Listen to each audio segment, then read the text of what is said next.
안녕하세요. 사연에 빠지다의 DJ 민영입니다. 오늘 사연자는 드라마보다 더 드라마틱한 인생의 주인공이 됐다는데요. 과연 어떤 사연인지 들어보시겠습니다. 오늘도 두 가지 사연 준비되어 있는데요. 끝까지 들어주실 거죠? 그럼 바로 시작할게요. 구독과 좋아요 잊지 말고 꾹 눌러주세요. 안녕하세요. 저는 30대 남자입니다. 제가 세상에서 가장 사랑하는 외할머니께서 평소 사연에 빠지다의 애독자셨는데요. 제가 이렇게 사연까지 보내게 될 줄은 생각도 못했네요. 다시 생각해도 제 인생에 절대 없을 경험을 하게 되어 이렇게 글을 쓰게 되었습니다. 저는 태어나서부터 외할머니의 손에 길러졌습니다. 아버지라는 사람은 처음부터 없었고 엄마는 어릴 때 돌아가셨어요. 그 전까지도 돈만 벌러 다니시느라 집에 계시지 않았던 엄마에 대한 추억도 거의 없습니다. 저는 항상 외할머니와 함께였어요. 30이 넘은 최근까지도 외할머니와 먹고 자고 모든 걸 함께 했습니다. 그러다 보니 저에게 외할머니는 특별해요. 제 인생은 외할머니를 빼고는 말할 수 없을 정도였죠. 그런 외할머니가 몇 년 전 대장암 판정을 받으셨어요. 소화가 잘 안 된다고 하시고 변비 증상이 자꾸 있다고 해서 바로 병원에 모시고 갔었는데 대장암 3기라고 하더라고요. 그때 일을 생각하면 지금도 눈물이 납니다. 정말 지금 당장 외할머니가 죽기라도 할까봐 너무 무서웠거든요. 당시에 저는 대학을 졸업하고 취직한 회사에서 신입사원으로 일하고 있었어요. 사람들이 할머니 손에 자랐다고 하면 너무 오냐오냐 자라서 세상 물정을 모르는 줄 아는데 저는 아닙니다. 외할머니께서 워낙 엄하게 키우셨어요. 부모 없는 티 절대 내면 안 된다고 누구보다 바르고 성실하게 키우셨습니다. 거기다가 공부도 게을리하지 않게 하셨어요. 없는 살림에 학원까지 보내주시면서 무조건 서울에 있는 대학에 가야 한다고 귀에 못이 박히게 이야기했습니다. 네 엄마랑 삼촌은 내가 그렇게 뒷바라지를 해줘도 공부도 못해서 대학도 못 갔는데 우리 손주는 하나를 가르쳐주면 열을 하니 무조건 4년제 갈 거야. 제 앞에서는 항상 엄하게 하셨어도 동네 사람들만 보면 외할머니는 그렇게 제 자랑을 하셨어요. 머리도 좋고 인물도 좋다고 크게 될 애라고요.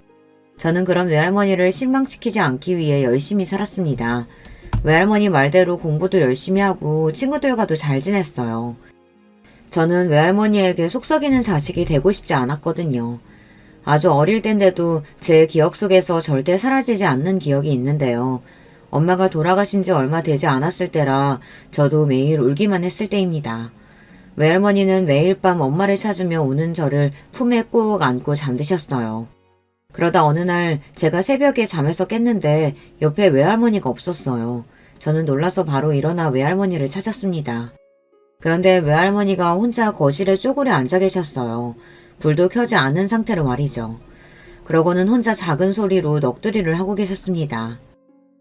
여보, 어쩜 내 자식들은 이렇게 내 속도 모르고 손만 썩이는지 모르겠어요. 아들이라고 하나 있는 건 일찍 집 나가서 어떻게 사는지도 모르고 날년이라고는 자식 하나 덜렁 남겨놓고 저렇게 먼저 가버리는 불효까지 저지르니 이제 나는 어떻게 삽니까? 하늘을 향해 울부짖는 외할머니의 목소리가 얼마나 서글픈지 아직도 제 귓가에 들리는 것 같아요. 그때 결심했어요. 앞으로 무슨 일이 있어도 나는 외할머니 힘들게 하는 짓은 절대 하지 말자고요. 그 결심을 저는 모두 다 이뤄냈습니다. 외할머니의 바람대로 서울에 4년제 대학도 들어가고 탄탄한 직장에 취직도 했어요. 그런데 외할머니는 저를 아프게 했습니다. 평생 제 옆에 있어주겠다고 하더니만 암처럼 나쁜 병에 걸려버렸으니까요. 저는 외할머니께서 대장암 판정을 받은 이후 어떻게든 외할머니를 살리기 위해 애썼습니다. 병원에서 하라는 대로 시키는 대로 다 했어요. 그런데 혼자서는 안 되는 일도 있더군요. 외할머니께서 혼자 저를 키우느라 많이 고생하셨어요. 식당 일, 남의 집 일 하면서 학원비에 학비를 다 내주셨습니다. 그랬으니 보험이 있을 리가 있나요? 병원에 갈 때마다 병원비랑 검사비가 몇십만 원씩 드는데 신입사원 월급으로는 감당하기 어려웠어요. 더군다나 항암을 받을 때마다 입원을 하셔야 하는데 유일한 보호자인 제가 출근을 해야 하니 할머니 곁에 있어드릴 수가 없었어요.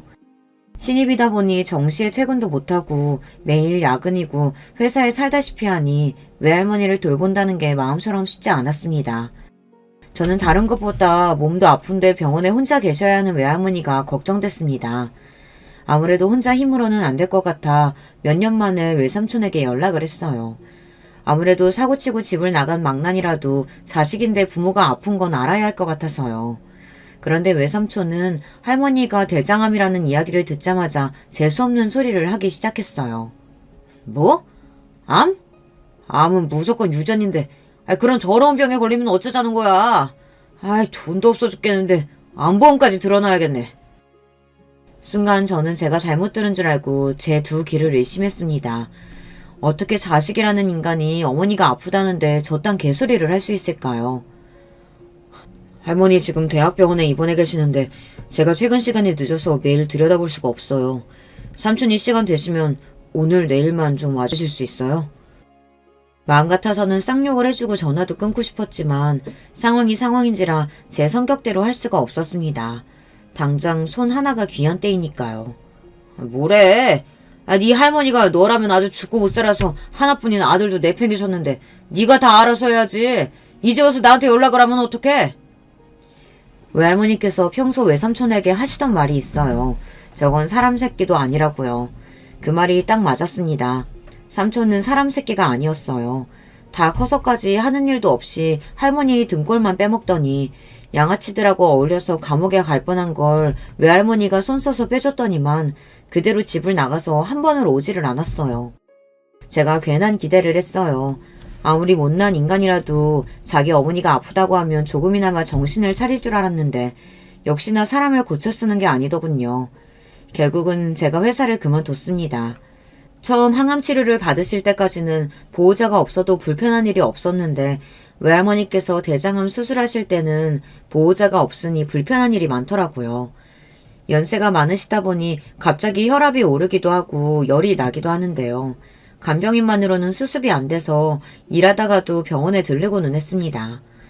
거기다가 퇴원을 하고 나서도 일주일에 병원을 두세 번씩 모시고 가야 하다 보니 출근을 하면서는 감당이 안 됐어요. 할머니 혼자 버스 타고 가면 되는데 뭘 자꾸 휴가를 내? 너 그러다가 회사 윗사람들한테 미움받으면 어쩌려고? 나야 평소에 일도 잘하고 윗분들한테 예쁨 많이 받아서 이 정도 휴가 내는 거 가지고는 안 혼나. 할머니는 내 걱정하지 말고 빨리 낫기나 해요. 할머니야 항상 병원에 혼자 가겠다고 하셨지만 제 마음이 놓이질 않았어요. 최근에 병원 다녀보신 분들은 아시겠지만 요즘 병원은 다 키오스크로 되어 있어서 연세 드신 분들은 접수하기도 힘들어요. 할머니 혼자 가시면 여기저기 헤매고 다니며 고생하실 게 뻔한데 제가 모른 척 출근할 수가 없었어요. 그러다가 결국은 회사를 그만둔 거예요. 그래도 첫 번째 수술까지는 어떻게든 버텼는데 수술 끝나고 바로 폐로 전이가 되고 나서는 저도 일상생활을 하기 힘들 정도로 병원에 매달려야 했습니다. 그 전에는 그래도 식사도 잘 하시고 잠도 잘 주무시고 그랬는데 전이 되고 나서는 급격히 몸이 안 좋아지시더라고요. 식사도 거의 못하고 잠도 못 주무셨어요. 매일 할머니의 상태를 확인해가며 거의 매일 병원에 가야 했습니다. 주무시다가도 갑자기 혈압이 떨어져서 위급한 상황이 몇 번이나 있었거든요. 어떤 날은 외할머니께서 주무시고 일어났는데 눈도 못 뜰 정도로 상황이 너무 좋지 않아 급하게 병원을 가느라 회사에 연락도 못한 적이 있어요. 심지어 회사에서 전화가 계속 오는데도 받을 수 없을 정도로 정신이 없었습니다. 그러다 보니 정상적으로 직장 생활을 할 수가 없었어요. 회사에 출근해도 정신은 온통 병원에 가 있으니 일도 손에 잡히질 않았죠. 회사를 그만두고 나선 마음 편하게 할머니 곁에 있을 수 있어 다행이었지만 당장 돈이 급했습니다. 암 환자들이 맞는 주사 비용이 굉장히 비싸거든요. 저는 할머니를 돌보면서 할 수 있는 일이 없을까 싶어 일을 찾아다녔습니다. 특별한 기술이 없는 제가 할 수 있는 일이라고는 일용직밖에 없었어요. 저는 곧장 건설 현장에 노동자로 근무하기 시작했습니다. 쉽게 말해서 막노동이죠. 몸은 힘들었지만 새벽에 나가 일찍 일이 끝나기도 하고 외할머니 병원 일정에 맞춰서 일을 쉴 수도 있으니 저에게는 딱이었어요. 저는 외할머니께서 암으로 투병하시는 5년 동안 건설 현장을 전전하며 일용직 노동자로 지냈습니다. 제 20대의 절반을 노동자로 지냈으니 이제는 어엿한 막노동꾼이 되었죠. 처음엔 멀끔한 양복이 아닌 허름한 운동복을 입고 출근한다는 게 창피하고 적응이 안 되기도 했지만 5년 가까이 하다 보니 이제는 셔츠나 정장이 훨씬 더 불편하더군요. 그래도 막노동도 기술이라고 5년 정도 하다 보니 노하우가 생겨 일당도 많이 올랐어요. 이제는 한 달에 20일만 일해도 웬만한 직장인보다 돈을 더 벌었습니다. 외할머니 병원비 내면서 주말에 외할머니 모시고 나들이 정도 다녀올 수 있을 정도로는 벌었어요. 저는 외할머니를 위해 쓰는 돈은 하나도 안 아까웠습니다. 오히려 더 좋은 걸 해주고 싶어서 안달이었죠. 한 번은 외할머니 생신이라 백화점에 모시고 간 적이 있어요. 곧 겨울이 다가와서 외할머니에게 좋은 패딩 하나 사주고 싶어서요. 그런데 할머니는 안 사겠다고 백화점에 가서도 옷도 제대로 입어보지를 못했습니다. 아이고, 무슨 놈의 잠바 하나가 100만 원이 넘어. 조금 있으면 죽을 노인네한테 이런 거 사주지 말고 우리 손주 좋은 거 사 입어. 할머니는 필요 없어. 죽기는 누가 죽는다 그래. 할머니는 평생 나랑 살 거니까 그런 소리 좀 하지 마요. 징그러운 소리 하고 있네. 내가 몇 살인데 평생 너랑 같이 살아. 너도 빨리 좋은 색신 만나서 장가 가야지.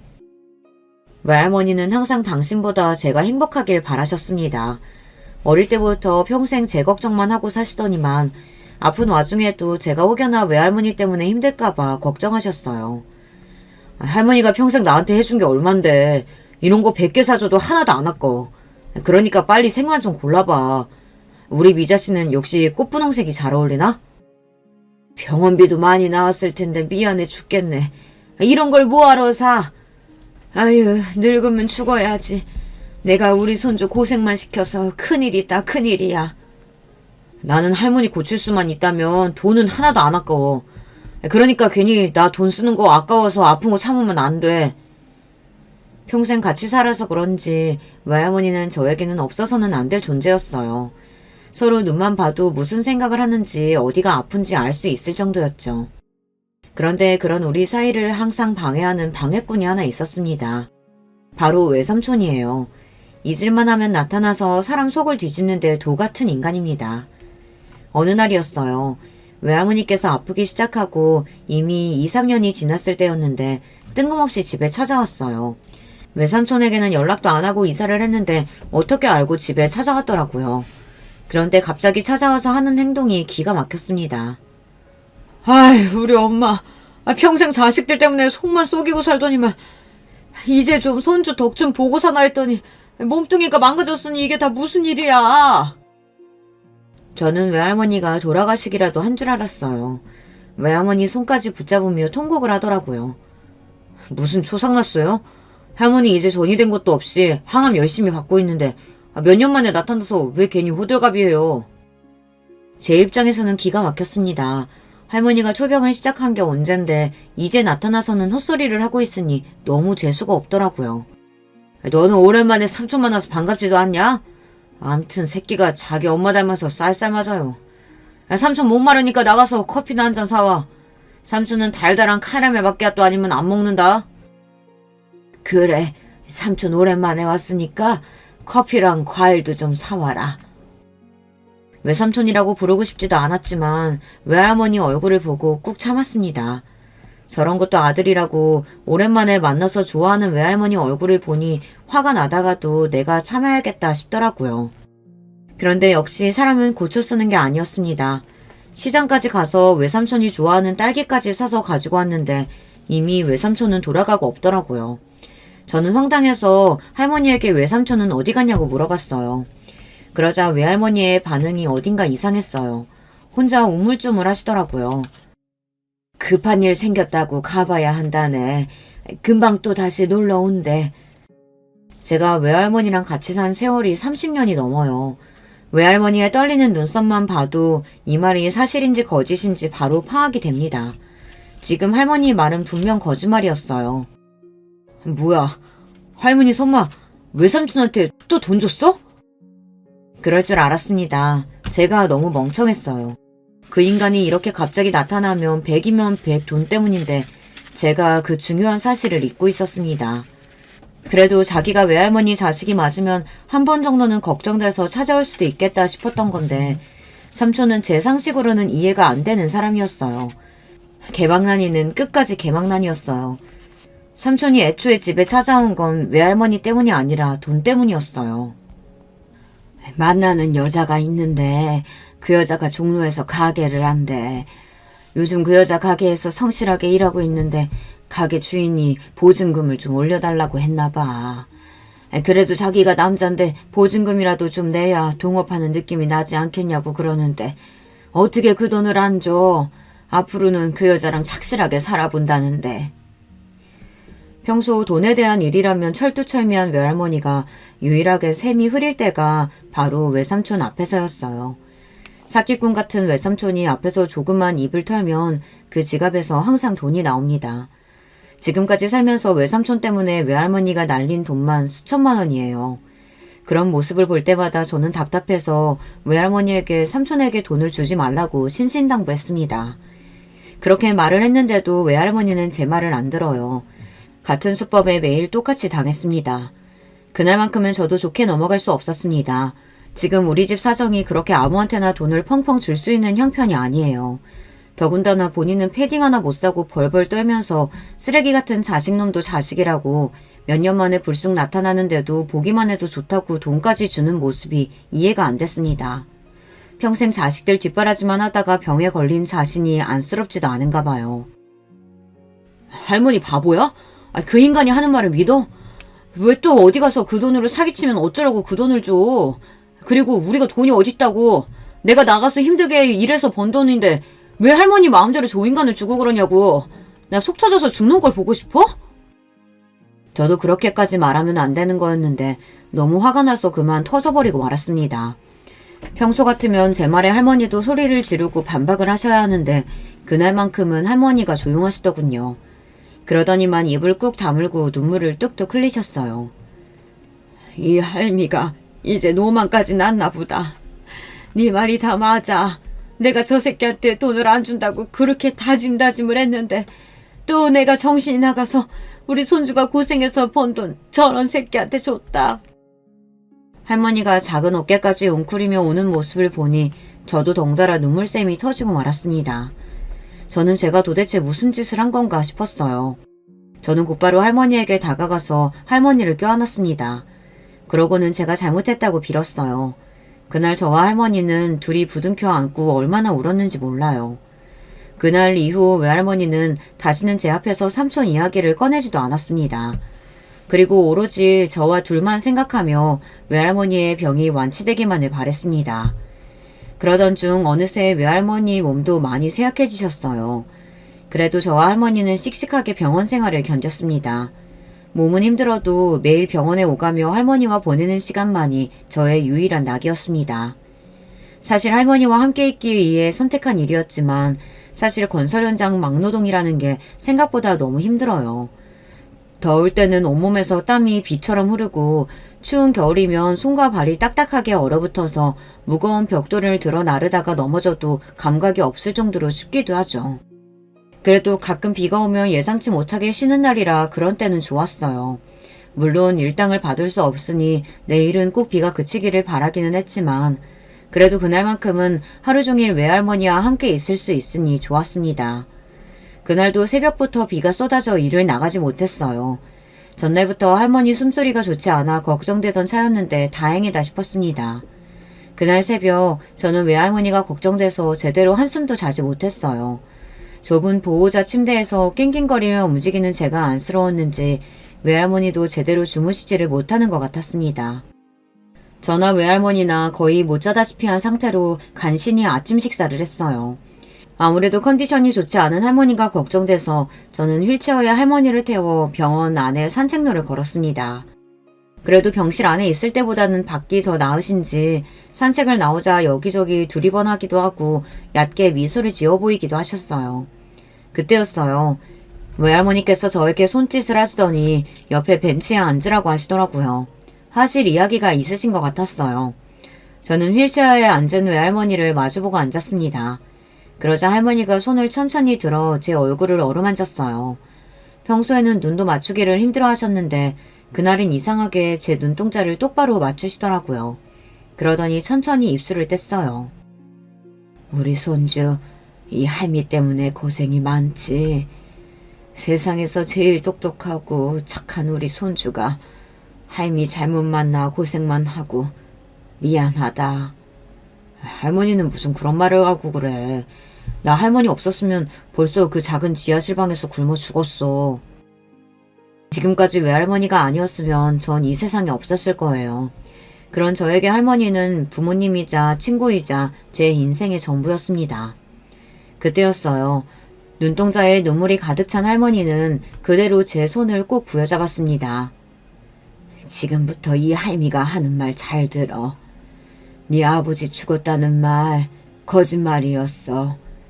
나도 몇 년 전에야 네 엄마 일기장 보고 나서야 알았는데 실은 대신기업 회장이 바로 너희 친아버지란다. 저는 순간 이게 무슨 말인가 싶어 눈앞이 흐릿해졌습니다. 심지어 귓가에 띠 하는 기계음까지 들렸어요. 그리고는 이내 고개를 흔들고 정신을 차려야겠다 싶었습니다. 에이 할머니, 의사선생님 말씀이 할머니가 몸이 아프기는 해도 치매는 절대 아니라고 했어. 할머니 지금 나 놀리려고 그러는 거지? 재미없게 무슨 그런 농담을 하고 그래. 할미 농담하는 거 아니야. 집에 가서 이 할머니 서랍 맨 아래 봐봐. 거기에 너희 엄마 일기장 있다. 그 안에 증거며 뭐며 다 있으니까 이 할머니 죽거든 그거 가지고 그 남자 찾아가. 알았지? 제 손을 잡은 손에 잔뜩 힘이 들어간 채 할머니의 표정이 너무 진지해서 저도 모르게 겁이 덜컥 났습니다. 그럴 리 없다는 걸 아는데도 할머니의 말이 설득력이 있어 보였어요. 할머니 무섭게 왜 그래? 정말 엄마 일기장이 있기는 있어? 평소보다 말을 너무 많이 해서 그런지 외할머니는 금세 지쳐 휠체어에 탄 채 잠이 들고 말았습니다. 저는 무거운 마음을 아는 채 휠체어를 끌고 그대로 병실로 돌아갔어요. 미룰 수 있다면 최대한 멀리 미루고 싶고 절대 오지 않았으면 했던 그날이 오고야 말았습니다. 외할머니께서 그날 밤 결국은 돌아가시고 말았어요. 외할머니는 혹시 알고 계셨을까요? 그날 밤 긴긴 투병 생활을 끝내게 될 줄 말이죠. 그래서 힘든 몸을 간신히 이끌고 저에게 어렵게 힘든 이야기를 하신 걸까 싶었습니다. 외할머니가 돌아가시고 저는 한동안 일도 나가지 않고 집 밖으로 나가지도 않았습니다. 평생 함께 산 사람이 한순간에 사라져버렸는데 저에게는 너무도 견디기 힘든 일이었거든요. 그러던 중 생각지도 못한 일이 생겼습니다. 지난 10년간 연락 한 번 없었던 외삼촌이 갑자기 찾아오셨어요. 혹시나 하는 마음에 외할머니께서 돌아가셨다는 메시지를 외삼촌 연락처로 보내기는 했습니다. 그런데도 장례 때 코빼기도 안 보이길래 연락처가 바뀌었나 보다 했는데 뜬금없이 찾아온 걸 보니 제 메시지를 받기는 했나 보더라고요. 그런데 외삼촌이라는 인간은 아무래도 인간이기를 포기한 사람 같았어요. 자기 어머니가 돌아가신 상황에서 10년 만에 집에 오자마자 한다는 말이 어이가 없었습니다. 너는 왜 아직도 안 나가고 여기 있어? 이 집 부동산에 내놨으니까 그런 줄 알고 이번 주 내로 나가. 순간 저는 너무 기가 막히고 어이가 없어서 웃음이 다 나왔습니다. 지금까지 평생 남보다 못한 사이로 살 때는 언제고 외할머니가 돌아가셨다는 말에 이제와 이 오래된 집이 욕심이 났나 봐요. 저는 순간 너무 화가 나서 참을 수가 없었습니다. 학창시절에 외삼촌이 아무리 개망나니처럼 굴었어도 제가 참았던 건 절대 예뻐서 그런 게 아니에요. 외할머니 곁에는 제가 있으니 외삼촌 따위야 필요 없어서 그냥 둔 거랍니다. 그런데 더는 아니에요. 이제 할머니도 안 계시니 저런 인간은 상종하고 싶지도 않았습니다. 이 집이랑 당신이 무슨 상관이 있다고 걸리니 어쩌니 하면서 떠들어. 이 집은 나랑 할머니랑 평생 벌어서 산 우리 집이야. 당신한테 10원 한 푼도 내어줄 생각 없으니까 당장 이 집에서 꺼져. 외할머니를 생각하면 절로 눈물이 나는 게 외할머니 인생이 너무 슬퍼요. 외할머니는 살아생전 자식들 덕이라고는 본 적이 없는 분이에요. 가진 걸 다 뺏기면 뺏기면서 살았죠. 외할아버지께서 일찍이 돌아가시면서 남기신 거라고는 다 낡아빠진 집 한 채였어요. 그 집이야 혼자 자식 둘 키우느라 진작 다 날리고 집도 없이 사셨답니다. 그 이후에는 외할머니께서 평생 남의 집 일을 해서 번 돈으로 세 식구가 살았대요. 나중에는 있는 돈이란 돈은 성인이 된 외삼촌이랑 엄마에게 다 줘서 내보내고 외할머니 혼자 사시면서도 악착같이 돈을 모아 전셋집을 구해 제가 생길 때까지 혼자 사셨습니다. 엄마 돌아가시고 저와 외할머니 둘만 남겨지고 나서는 저도 아르바이트를 하며 외할머니에게 보탬이 되기 위해 노력했어요. 대학 졸업하고 취직해서 몇 년 동안 모은 돈은 일절 안 쓰고 모두 모아 다 할머니에게 몽땅 다 가져다 드렸습니다. 외할머니에게 갖다 드리는 돈이 아까웠던 적은 평생에 단 한 번도 없었어요. 그만큼 외할머니도 저를 위해 사셨으니까요. 지금의 이 집이 그렇게 둘이 열심히 일해서 모아서 산 우리 집이었습니다. 방 2개에 화장실 하나짜리 작은 집이었지만 저와 할머니에게는 그 어떤 집보다 대단하고 아늑한 공간이었어요. 그런데 외삼촌이라는 인간이 우리에게 그런 집을 빼앗아 가려고 하니 끓어오르는 분노를 참을 수가 없었습니다. 외할머니가 대장암으로 투병한 게 벌써 5년이 넘었습니다. 그동안 한번 찾아오거나 연락 한번 한 적도 없으면서 이제와 저딴 소리를 하니 인간 같지도 않더군요. 그래봤자 너는 손자야. 우리 엄마 아들은 나가라고. 우리 엄마가 죽었으면 그 재산은 당연히 내 거지. 이 집은 내 거야. 이번 주 내로 무조건 나가. 알았어? 외삼촌이라는 인간은 막무가내로 소리를 질러대더니만 문을 박차고 나가버렸습니다. 그 순간 저는 잊고 있던 분노가 단번에 끌어올랐어요. 외할머니를 간호하는 동안 외할머니의 건강만을 생각하느라 나쁜 생각은 하나도 하지 않았었는데 외삼촌을 만난 순간 잊고 있었던 지난날의 악몽과 절망감이 한꺼번에 몰려왔습니다. 그제서야 저는 정신이 번쩍 들었어요. 저는 바로 부동산에 전화부터 했습니다. 외삼촌이 멋대로 부동산에 집을 내놨다는 게 생각이 나서요. 부동산에 전화해서 저는 집을 내놓을 생각이 없다고 말했습니다. 그런데 부동산 아저씨가 하는 말이 기가 막혔어요.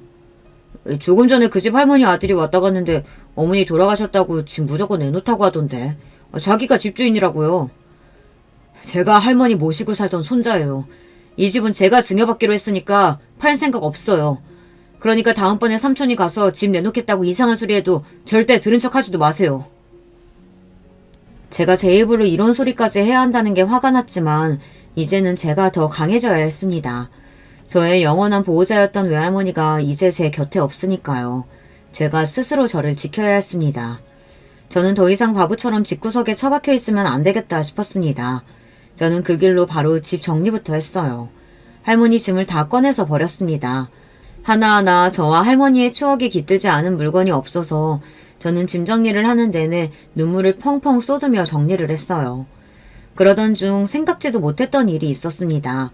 할머니가 말했던 대로 서랍장 맨 아래 처음 보는 수첩이 하나 있었어요.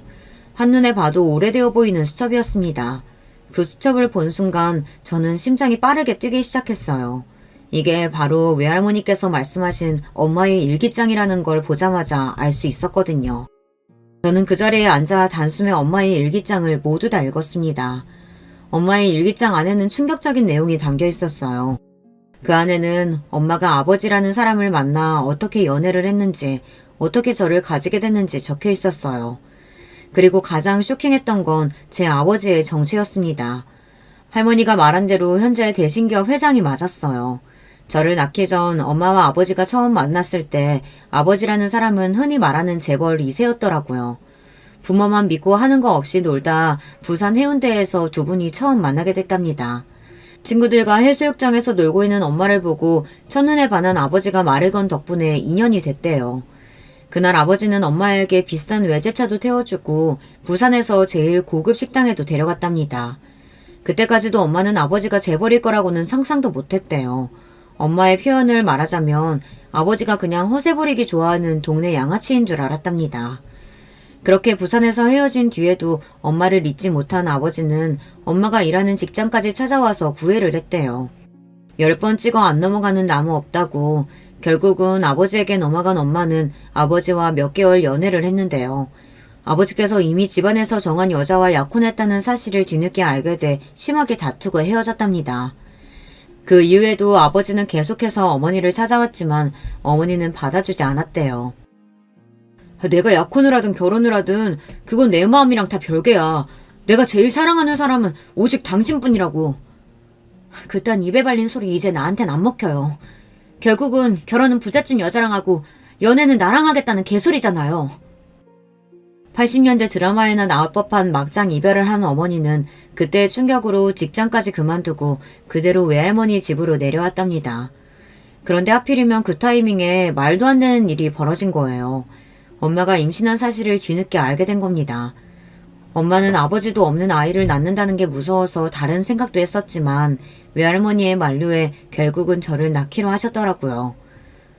아이고, 어째 닮을 게 없어서 젊어서 과부된 엄마 팔자를 닮았냐. 그래도 하나보단 둘이 낫지. 아버지는 없어도 엄마랑 할머니 있으니 우리 손주는 씩씩하게 클 거야. 외할머니의 씩씩함은 그때도 똑같았더라고요. 그 시대에 딸 가진 엄마라면 딸이 남편도 없이 혼자 애 키우겠다고 하면 미쳤다고 반대할 게 뻔한 일인데 우리 외할머니는 본인이 다 알아서 키워줄 테니 겁먹을 거 하나 없다고 하셨대요. 그 다음 장부터는 일기는 없고 제 어릴 적 사진이 붙어 있었어요. 익숙한 제 사진이 붙어있는 일기장을 계속 넘기다 보니 무언가 바닥으로 떨어졌습니다. 그건 바로 엄마가 어떤 남자와 함께 찍은 사진이었어요. 그리고 사진 뒷장엔 엄마의 메모가 적혀 있었습니다. 우리 진호 아빠. 엄마는 항상 제 앞에서 아버지가 일찍 죽어 사진이 한 장도 없다고 우겼어요. 그래놓고 이런 걸 숨겨두고 있었더라고요. 그래도 제가 평생 아버지가 누군지도 모르고 살게 하고 싶지는 않으셨나 봐요. 정확하게 제 아버지가 누구인지 사진에 적어두셨으니까요. 저는 사진에서 눈을 뗄 수가 없었습니다. 너무 신기해서요. 사실 저는 엄마나 외할머니를 닮지 않았어요. 저는 키도 크고 피부도 까무잡잡한데 엄마나 외할머니는 체격도 작고 피부도 하얀 편이었거든요. 항상 나는 누구를 닮아서 이렇게 덩치가 크고 피부가 외국인처럼 까만가 했더니 아버지를 닮은 거였어요. 사진 속 아버지의 젊은 시절 얼굴은 지금의 제 얼굴과 똑같았습니다. 한참 동안 사진을 보다 보니 저는 가만히 있을 수 없었어요. 외삼촌 앞에서는 애써 당당하게 굴었지만 사실 저는 외삼촌이 다녀간 이후에 어떻게 하면 이 집을 지킬 수 있을까 고민하고 있었어요. 사실 외삼촌이 소송이라도 하게 된다면 제가 불리해질 수도 있으니까요. 그런데 그 순간 번뜩이며 떠오른 것이 있었습니다. 외할머니 유언대로 저희 아버지를 찾아가 보기로 했습니다. 사실 제 친아버지라고 해도 이미 가족이 있는 상태일 테니 저를 모르는 척 문전박대 하실 수도 있습니다. 하지만 저에게는 뭐든지 믿져야 본전이었어요. 지금 제 상황에서 비빌 언덕은 오직 아버지뿐이었거든요. 저는 바로 다음날 엄마의 일기장을 들고 사진 속 아버지의 회사로 무작정 찾아갔습니다. 저도 무모하다는 거야 알지만 그럴 수밖에 없었어요. 제 손에는 아버지 사진 한 장 덜렁 있을 뿐 어디에 사는지도 연락처도 전혀 모르니까요. 처음 아버지의 회사로 찾아갔을 때 겁이 나기도 했습니다. 이 큰 회사의 대표인 사람이 정말 저를 낳아준 아버지가 맞나 믿기지 않아서요. 예상한 대로 연락처도 없이 무작정 회사를 찾아간다고 해서 회사 대표를 만날 수는 없었습니다. 저는 1층 데스크에서부터 막혀서 들어갈 수가 없었습니다. 당연한 일이었죠. 이유도 없이 회사 대표를 만나러 왔다는데 어떤 직원들이 저를 들여보내주겠어요. 저는 터덜터덜 건물을 빠져나와 건물 앞에 가만히 주저앉아 있었습니다. 출근하기 위해 건물 안으로 바쁘게 들어가는 사람들을 보는데 마음 한켠이 욱신거렸습니다. 다들 바쁘게 사는데 나는 지금 여기서 뭘 하는 건가 싶어서요. 한창 바쁘게 일해야 할 나이인데 저는 아무런 의욕도 생기지 않았습니다.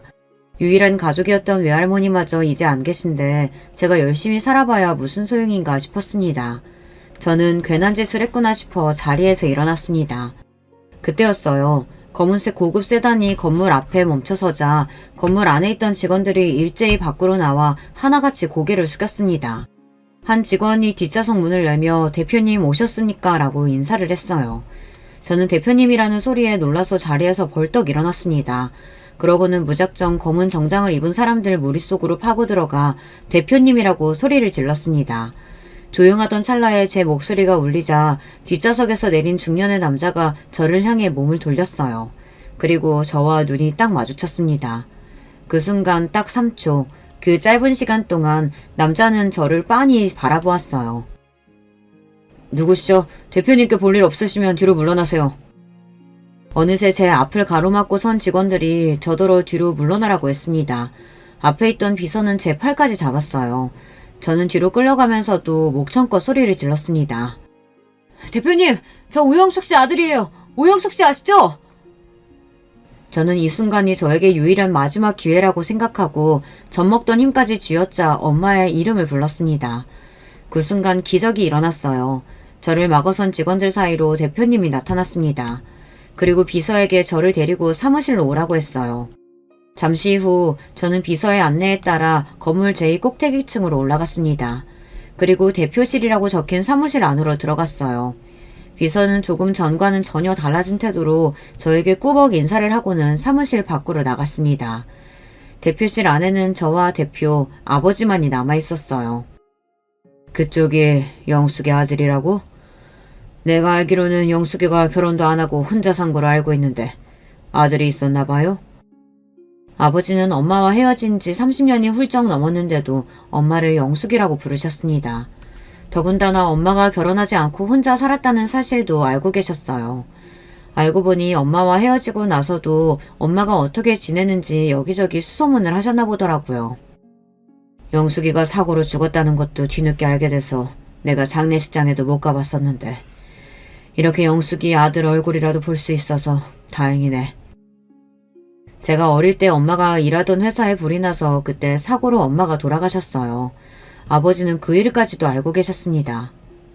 근데 자네가 여기는 무슨 일로? 그 순간 저를 빤히 바라보던 아버지의 눈빛은 알켜로웠습니다. 아무래도 제가 여기까지 뭐하러 왔는지가 제일 궁금하신 것 같았죠. 그 순간 역시 회사 대표라는 자리는 아무나 있는 게 아니구나를 느꼈습니다. 저는 깊은 숨을 한번 몰아쉬고는 어머니의 일기장을 꺼냈습니다. 그리고 어머니 일기장 사이에 있던 사진도 바로 위에 올려뒀어요. 어머니 돌아가시고 나서 저는 외할머니 손에 길러졌어요.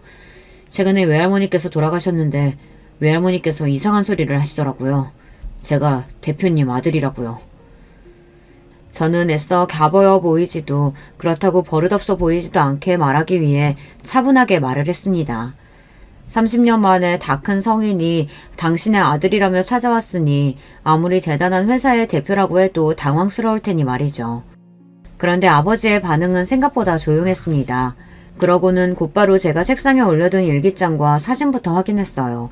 한참을 일기장을 읽어내려고 하던 아버지의 눈동자에 눈물이 왈칵 차오르는 모습이 보였습니다. 그 순간 알겠더군요. 아버지가 지금까지 어떤 인생을 살았든 아버지의 마음속에 오영숙, 엄마에 대한 그리움이 남아있다는 걸 말이죠. 그리고 잠시 뒤 아버지는 비서를 다시 사무실 안으로 불렀습니다. 그리고는 비서에게 무언가 속삭이며 지시를 내렸어요. 자네가 날 찾아올 만한 이유는 확실하네. 우선 절차라는 게 있으니 바로 김 비서 따라 병원부터 다녀오지. 그러고 나서 다시 이야기하자고. 물론 지난 30년 동안 만나지 못했던 부자지간이라고 해도 서로 부둥켜 안고 엉엉 우는 장면을 기대한 건 아니었지만 이런 상황까지는 예상하지 못했습니다. 아버지라는 분은 제가 생각한 것보다 훨씬 더 이성적이었어요. 저는 곧바로 비서의 안내를 따라 한 병원으로 갔습니다. 그러고는 병원에서 시키는 대로 유전자 검사를 받았어요. 그리고 며칠 뒤 집으로 김 비서와 웬 남자들이 우르르 찾아왔습니다. 막 일을 마치고 들어온 상태라 땀범벅이라 씻으려고 했는데 남자들이 제멋대로 들어와 제 짐을 싸기 시작하더라고요. 댁에서 대표님께서 기다리고 계십니다. 지금 바로 댁으로 모실 테니 중요한 짐들만 정리해서 나오세요. 나머지는 저희가 하겠습니다. 아버지의 비서는 딱딱한 얼굴로 지금 바로 댁으로 모시겠다고 했습니다. 저는 어리둥절한 표정으로 비서를 따라 차에 탔어요. 잠시 뒤 믿을 수 없는 일이 벌어졌습니다. 제가 탄 차는 대궐 같은 대문 안으로 들어갔어요. 저는 태어나서 그런 집은 처음 봤습니다. 푸른 잔디가 깔린 정원 사이로 차를 타고도 한참을 들어가야 집이 보이더라고요.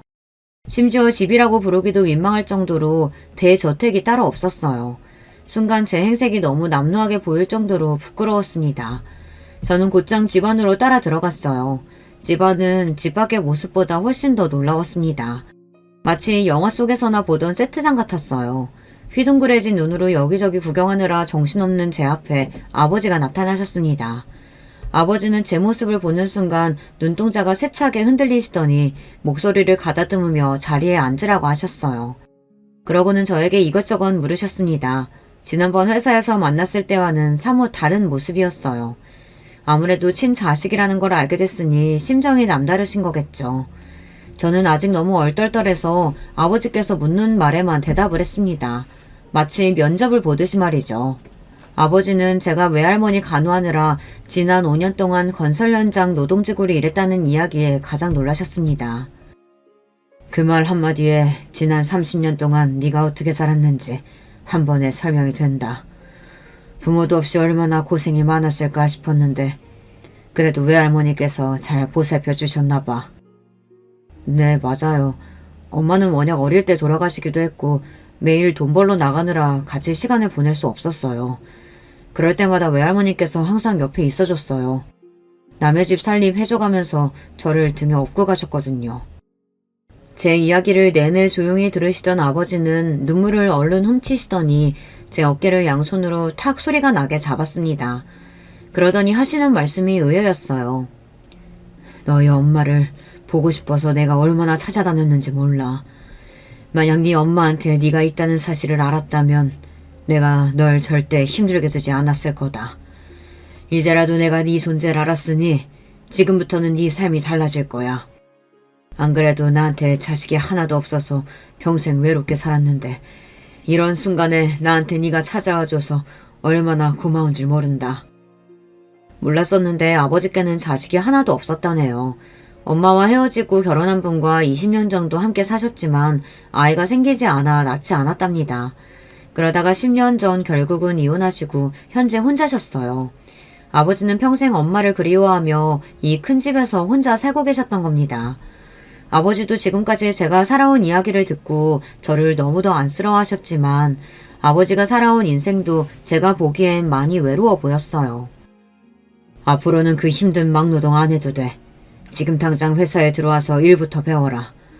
알아보니까 너 멀쩡하게 좋은 대학 나오고 직장생활도 했었다며. 그 실력을 왜 썩히고 있어? 그리고 다 쓰러져가는 그 집에서도 당장 나와. 난 내 아들이 그런 꼴로 사는 건 죽어도 못 본다. 아버지는 지금까지 제게 못해준 걸 모든 걸 해주겠다고 하셨어요. 하지만 제가 바라는 인생은 그런 게 아니었습니다. 아버지, 제가 뭘 한다고 갑자기 회사에 들어가서 경영 공부를 하겠어요. 아무것도 모르는 제가 아버지 회사 물려받는 건 말도 안 되죠. 제가 정식으로 회사에 면접 봐서 입사할 테니까 그때까지 기다려주세요. 그리고 지금 사는 집은 저와 할머니의 추억이 너무 많아서 그 누구에게도 팔고 싶지 않아요. 사람들은 들으면 저더러 바보냐고 왜 알아서 들어온 복을 스스로 걷어차냐고 하겠지만 저는 제 주제를 너무나 잘 압니다. 제가 해보지도 않고 무조건 못하겠다는 게 아니에요. 아버지라는 말조차 어색한 지금 아버지가 지금까지 이뤄내신 것들을 제가 망칠 수는 없었어요. 하루아침에 나타난 대표 아들이라고 해도 저는 지난 5년 동안 건설 현장에서 막노동하던 사람이에요. 갑자기 경영 수업을 받는다고 아버지처럼 될 수는 없습니다. 정식으로 제 경력을 가지고 입사해서 아버지에게 보탬이 되는 아들이 되기 위해 노력할 겁니다. 그래서 정당하게 아버지에게 보여드릴 거예요. 아버지가 저의 존재조차 모르고 있었던 사이 외할머니가 저를 얼마나 잘 키우셨는지 말이죠. 그리고 집은 아버지 말씀대로 아버지 집으로 들어오기로 했습니다. 오랫동안 혼자 사신 아버지에게 진짜 가족이 되어드리고 싶으니까요. 하지만 저의 지난 30년을 몽땅 다 쏟아부은 집을 팔 수는 없었습니다. 외삼촌에게도 무슨 일이 있어도 뺏기지 않을 거예요. 아버지는 다행히도 저의 생각을 모두 다 지지해 주셨습니다. 회사도 정정당당하게 면접 봐서 들어오라고 하셨고 집도 원하는 대로 하라고 하셨어요. 단 한 가지 아버지께서 도와주신 일이 있었습니다. 바로 외삼촌과의 집에 대한 소유권 문제였어요. 제 상황을 전혀 모르는 외삼촌은 정말로 저에게 집을 가지고 소송을 했어요. 본인이 외할머니의 유일한 아들이니 집은 자기 거라고요. 그런데 그 소송에서도 제가 당당하게 이겼습니다. 아버지 회사 변호사들이 힘써준 덕분이죠. 그리고 소송 중 알게 된 놀라운 일이 있었어요. 아버지께서 엄마의 소식을 알기 위해 몇 년 동안 소소문을 하는 동안 저에 대한 존재를 알 수 없었던 이유가 있었더라고요. 외할머니께서 저에게 이야기하지 않은 비밀이 하나 더 있었는데요. 알고 보니 저는 외할머니의 양자로 입양되어 있었습니다. 아무래도 시집도 안 간 처녀가 애를 낳고 키운다는 게 보통 일은 아니죠. 외할머니는 혹여나 나중에라도 엄마가 시집을 가게 될 때 제가 걸림돌이 될까봐 저를 아예 할머니 아들로 신고하셨더라고요. 혹여나 제가 서운하기라도 할까봐 돌아가실 때까지 이야기를 안 하신 것 같아요. 처음 그 이야기를 아버지에게 들었을 때 사실 조금 서운한 느낌이 들기는 했어요. 하지만 그래도 그 점이 오히려 소송에서 좋게 작용했어요. 외할머니에게는 아들이 하나가 아니라 저까지 둘인 상태였으니 저에게도 외할머니 명의의 집에 대한 권리는 있는 거니까요. 덕분에 소송은 수월하게 돌아갔습니다. 지난 시간 동안 제가 외할머니를 모시고 살며 간호하고 제가 벌어온 모든 비용이 외할머니에게 사용됐다는 증거가 너무도 명확하니까요. 그러다 보니 법원에서는 당연히 그 집은 제 것이라고 손을 들어줬습니다. 너무도 당연한 일에 힘쓰느라 스트레스가 있기는 했지만 그래도 생각보다 일찍이 판결이 나서 다행이다 싶었어요. 물론 외삼촌은 쉽게 인정하지 않았지만요. 이래서 있는 놈들이 더 하는 거다. 너 부자 아버지 찾았다면서 외삼촌한테 이렇게 치사하게 굴어야겠냐? 제 상황을 알게 된 외삼촌은 이제 부자 아빠 만나 인생 핀자식이 그깟 집 얼마나 한다고 그것까지 욕심낸다고 화를 냈습니다. 적반하장도 유분수였죠. 그 집은 누가 뭐라고 해도 나랑 할머니 집이에요. 절대 누구한테도 안 뺏겨요. 만약 외삼촌이 지금까지 본인이 잘못했다고 제 앞에서 조금이라도 도와달라고 사정했으면 그렇게까지 안 했을 수도 있어요. 하지만 평생을 외할머니 속을 썩인 것도 모자라서 외할머니가 돌아가시고 나서까지 정신을 못 차리고 사니 본때를 보여주고 싶었습니다. 이제는 나를 무시하지 말라고요. 저는 현재 어느 때보다 정신없이 살고 있어요.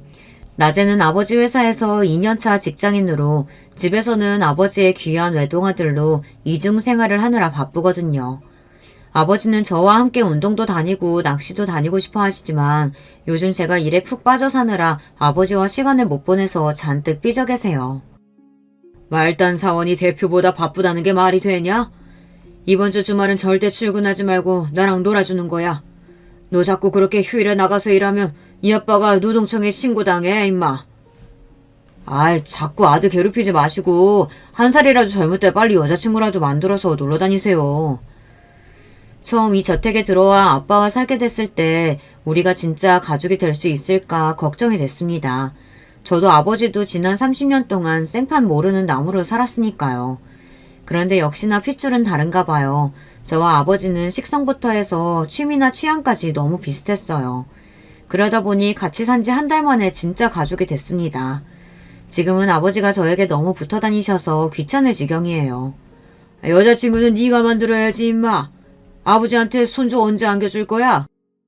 아버지가 날 놔줘야 여자도 만나고 연애도 하죠. 저는 어느 때보다 행복한 시간을 살고 있습니다. 제가 아버지와 행복한 시간을 보낼 때마다 저는 하늘을 올려다봐요. 그곳에서 엄마와 할머니도 흐뭇한 표정으로 저와 아버지를 지켜보고 계실 것 같아서요. 지금까지 저의 긴긴 인생 이야기 들어주셔서 감사합니다. 여러분께서도 저와 같은 행복한 기적이 일어나시길 깊게 바라겠습니다. 여러분, 두 번째 사연 시작하기 전에 좋아요, 구독 꼭 눌러주실 거죠? 그럼 두 번째 사연 바로 시작합니다. 안녕하세요. 저는 20대 후반 여성입니다. 이번에 제가 정말 놀라운 일을 겪게 되어 이렇게 사연을 보내봅니다. 저는 어렸을 때 바닷가 근처에서 살았습니다. 엄마와 아빠는 두 분 다 이 바닷가 마을에서 평생을 함께 놀고 지내며 자라셨어요. 그런데 제가 중학교 입학했을 무렵 아빠가 교통사고로 돌아가셨어요. 아빠는 밤낚시를 정말 좋아하셨는데요. 그날도 아빠는 집 근처 바닷가에 혼자 밤낚시를 다녀오시다가 집 앞 도로에서 음주운전으로 과속을 하던 차에 치여 돌아가셨어요. 바로 집 앞 도로에서 벌어진 일이라 엄청나게 큰 소리를 듣고 깬 엄마와 제가 불이 나게 밖으로 달려나갔던 일이 아직도 기억납니다. 엄마는 교통사고 난 사람이 아빠라는 걸 알고 그 자리에서 혼절하셨어요. 저는 충격에 빠진 엄마를 부둥켜 안고 그 자리에서 오열했습니다.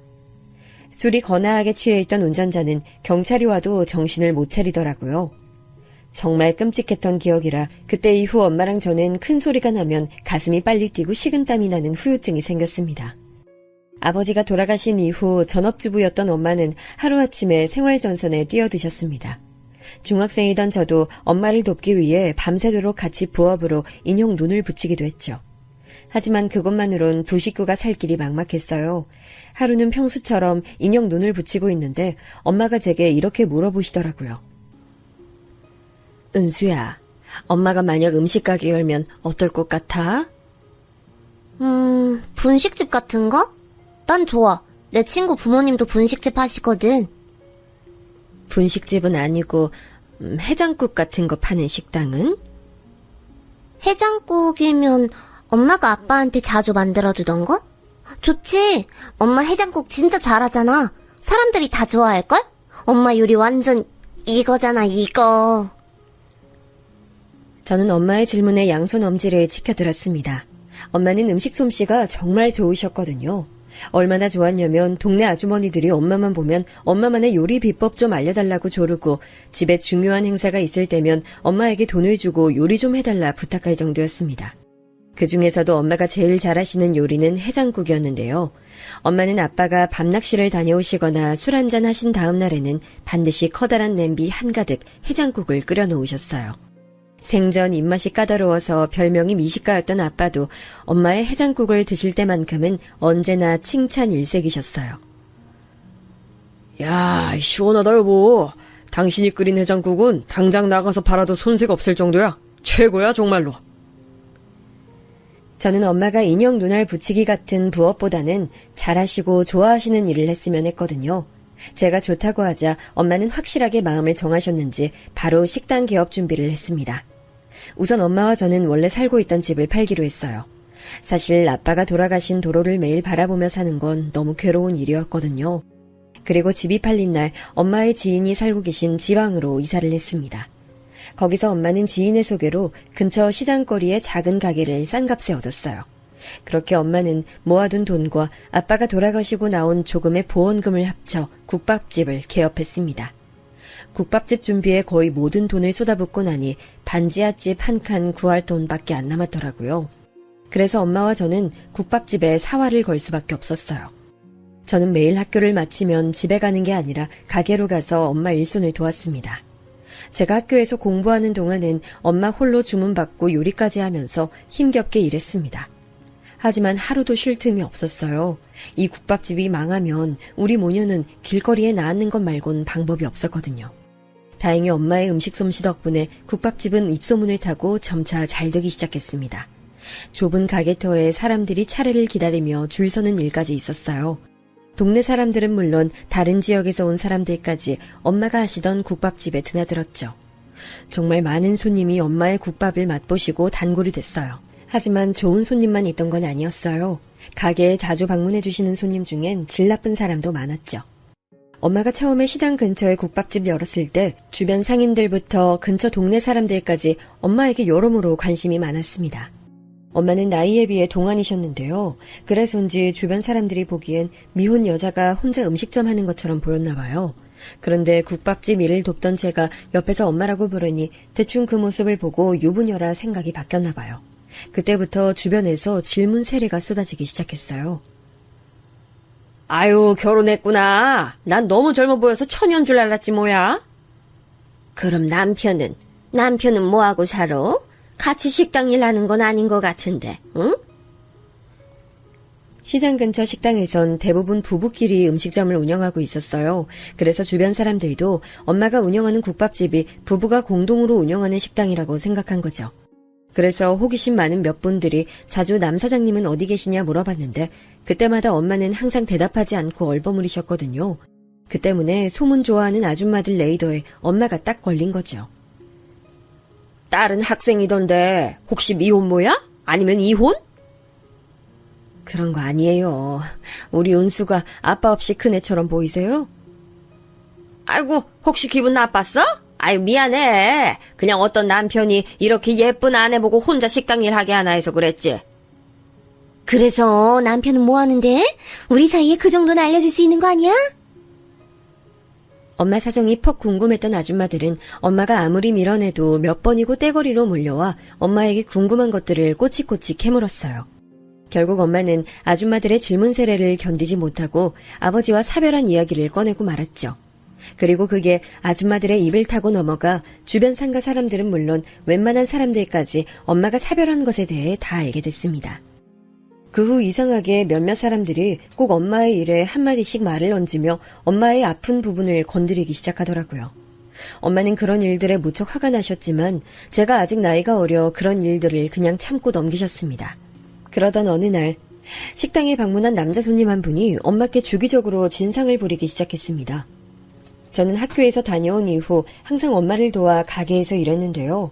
그러면서 꽤 많은 진상 손님을 만났었거든요. 그런데 그 남자 손님은 진상 중에서도 제일 가는 진상이었어요. 어이, 아줌마. 아줌마 남편 교통사고로 죽었다며? 네. 그런데 왜 그러세요? 남편 죽은 지 오래됐으면 외롭겠다 싶어 그랬지. 이 진상 손님은 국밥집에 거의 매일 오다시피 하던 단골이었지만 행실이 좋지 않았어요. 단체 손님을 몰고 올 때가 많았지만 사람은 끼리끼리 모인다고 그 진상 손님이 데려온 사람들도 전부 다 성미가 좋지 않았습니다. 엄마 가게는 국밥집이다 보니 당연히 술도 팔았는데 그 무례한 손님을 포함해 같이 온 일행들은 술만 마시면 술주정은 기본이고 주방에서 일하는 엄마에게 무작정 서비스를 달라며 온갖 고집을 부리고 난리를 쳤습니다. 엄마는 국밥집이 동네 장사다 보니 사람들에게 안 좋은 이야기로 소문나면 닫아야 할지도 모른다고 생각하셨대요. 그래서 엄마는 그 진상 손님을 매몰차게 거절하지 못하셨어요. 어쩔 수 없이 진상 손님에게 술이나 음식을 서비스로 줬습니다. 하지만 그 손님은 서비스로 술을 괴짝만큼 달라거나 인기 메뉴를 공짜로 달라고 했습니다. 그래서 그 진상 손님이 아무리 손님을 많이 데려와도 받는 음식값보다 서비스로 나가는 금액이 더 많아 손해보기 일쑤였죠. 게다가 이 손님은 서비스로 술을 주지 않거나 자신이 달라는 메뉴가 아닌 다른 음식을 주면 그대로 그릇을 식당 바닥에 던지고 엄마에게 소리를 질렀어요. 아니, 내가 이 가게에서 국밥을 얼마나 많이 팔아줬는데 고작 이따위 서비스를 내놔? 지금 단골인 날 무시하는 거야? 왜 이러세요, 손님? 제가 손님을 무시했다니요. 제가 언제 그랬다고 이러세요. 이게 무시가 아니면 뭐야? 이딴 풀쪼가리 반찬 따위를 서비스랍시고 내오는 게 무시지? 엄마는 가게에 그 진상 손님이 오면 아무리 바빠도 저를 가게에 딸린 작은 방에 밀어넣고 절대 나오지 못하게 했어요. 그래서 저는 그 진상 손님이 지르는 고함이나 그릇이 깨지는 소리를 듣고 있을 수밖에 없었죠. 하지만 저도 매번 참고만 있을 순 없었어요. 어느 날 저는 더는 참고만 있을 수 없을 정도로 화가 나서 그 진상 손님의 모습을 몰래 핸드폰으로 녹화했습니다. 그리고 엄마한테 말했죠. 엄마, 저 사람 그냥 경찰에 신고하면 안 돼? 아무리 손님이어도 저건 정도가 지나치잖아. 나 영상도 찍었어. 신고만 하면 돼. 아니야. 엄마가 조금만 참으면 돼. 가게 일은 엄마가 알아서 할 테니까 넌 신경 쓰지 마. 그리고 손님 함부로 신고하는 거 아니야. 손님을 신고한 가게에 어떤 사람이 오고 싶어 하겠어. 엄마는 속상함이 가득한 얼굴로 제 말에 고개를 내저었습니다. 시장 근처의 좁은 가게터라서 신고 한번 잘못하면 망할 수밖에 없는 구조라고 말씀하시며 엄마는 그 남자의 행패를 내내 참으셨죠. 저는 너무 속상했습니다. 그래서 하다못해 가게 안에 CCTV라도 설치해놓자고 우겼죠. 엄마도 혹시 모른다는 생각에 CCTV 설치만큼은 동의하셨어요. 그러다 한동안 일이 바빴는지 그 진상 손님의 방문이 뜸해졌습니다. 이전엔 일주일에 서너 번은 와서 진상을 부려댄 탓에 거의 매일 힘들었어요. 하지만 달에 한 번쯤 찾아오는 것으로 방문 횟수가 줄어든 덕에 엄마랑 저는 간신히 진상짓을 견딜 수 있었습니다. 그렇지만 어느 날 엄마도 더 이상 참을 수 없는 큰일이 생겼습니다. 그 일은 가게 마감 시간이 거의 다 된 때에 일어났어요. 그때 저는 대학생이었는데요. 그날 강의를 다 듣고 오후 늦게쯤부터 가게 일을 돕던 게 똑똑히 기억납니다. 그런데 마감 시간이 진짜 얼마 안 남아 가게 정리를 하고 있던 때에 그 진상 손님이 자기 친구들 대여섯 명을 이끌고 같이 가게로 들어온 거예요. 어서 오세요. 편하신 자리에 앉으세요. 저 근데 저희가 마감 시간이 얼마 남지 않았어요. 괜찮으시겠어요? 아이, 당연히 괜찮지. 내가 여기 한두 번 오나? 참, 얼른 국밥이나 줘요. 인원수 딱 맞게. 그런데 아무리 마감 시간이 지나도 진상 손님은 나갈 생각을 안 했고 오히려 술 좀 더 마시겠다면서 술 냉장고에 있던 술병을 멋대로 꺼내가서 마시는 겁니다.